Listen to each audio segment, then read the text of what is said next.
ceia por qualquer motivo. Como eu já disse, não deixe de participar da Santa Ceia, porque às vezes você pecou, porque às vezes você olhou algo que não era para olhar, por às vezes você não ouviu uma música que não era para ter ouvido, por às vezes você ter falado uma palavra que não era para ter falado. Criou-se um misticismo. Aqui na igreja nossa, por exemplo, irmão, quando fala assim, a Santa Ceia, um monte de gente some.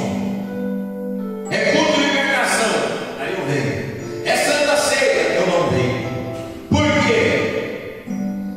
Porque criou-se, permanece só no fundo, não troca no fundo. Porque criou-se um misticismo em torno da ceia.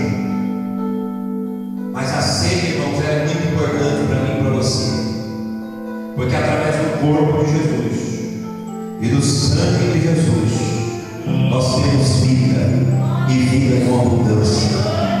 Tem pessoas que é curada ao comer o pão da ceia. Tem pessoas que é curada, irmã Maria, ao tomar o cálice da Santa Ceia. Irmãos, as pessoas vão aí em determinadas religiões e comem dos manjares aos deuses, porque você está fugindo de comer o corpo e do sangue de Jesus. Só porque eu estou em pecado, apóstolo, é porque eu fiz algo que não desagrada a Deus. Eu conheço pessoas que estão amasiadas há anos e anos e não casam e não tomam a Santa Ceia. Eu conheço pessoas que estão no segundo casamento e por causa de denominações elas não tomam a Santa Ceia.